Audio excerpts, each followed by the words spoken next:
So, you're just about to start your treadmill workout. There's a couple things that are important to remember before you start. When you're first starting out on your treadmill workout, you want to give yourself between 2 and 5 minutes of a nice, slow warm-up. And this is really important. You may not need to do stretching before you get on the treadmill, but going with a nice cool, a nice warm-up is really important because this is called dynamic stretching. Basically, go nice and slow, take really long, full strides so you're getting as full a range of motion as possible, and that way you get some dynamic stretching and warming up the muscles so you prevent injury. So another great tip while you're on your treadmill, and this is probably tip number 1 for proper use of a treadmill, is if at any point while you're working you have to hold on to the handlebars or onto the top section of your treadmill to keep up with the treadmill, you need to bring the speed down because you're not fully accessing your body's potential and getting the best workout possible when you hang on.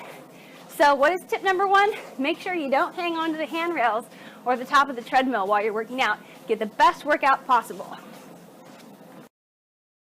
Good things to remember when you're walking on the treadmill is to always just try to really get into a good pace and try to enjoy yourself. It's good to try to breathe in through your mouth and exhale through your nose. Doing this will cause you to have to focus on your breathing and really control your breathing and get kind of into this nice rhythmic, even circular breathing. While on your treadmill, it's a good idea to have some headphones in and listen to some music. Because music is a great way to motivate you, and music, depending on the song, can help bring the tempo up or help you to cool down, and sometimes even to hit a power song so you can get a good burst of energy with that great tempo. So some other great tips while you're walking or running on a treadmill are to have a couple things handy. Number 1 is a nice towel, so in case you get too sweaty, you can wipe off, and that can help you feel cooler. Another good thing is to have your handy water bottle nearby so that you can make sure you're staying hydrated. And while you're doing a cool down or walking at a slower pace in between intervals, this is a great time to take a swig and continue to be hydrated throughout your workout. Whew.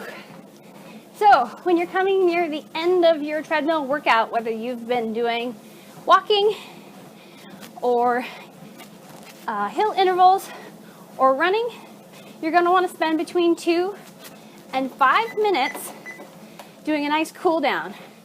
And that means about every 30 seconds to a minute bumping down the speed about 3 to 5 clicks, which means 0.3 to 0.5 of a mile per hour, so that you give yourself plenty of time to cool down. So we've just finished our treadmill workout. It's very, very important at this point, after you've had an adequate cool down time, to do your stretching, and I'm just going to run you through a couple of really quick stretches that are great for legs after you worked hard on the treadmill. So here we go. Number 1, classic lower leg. This is calf and the back of hamstrings. Like we showed before, we're sitting back with bent knee leg, and we're keeping the front leg nice and straight, toes pointed up. Sometimes you can take a towel or something and help accentuate that stretch so you feel it more fully. You're going to want to lead with your chest. Next, classic quad stretch.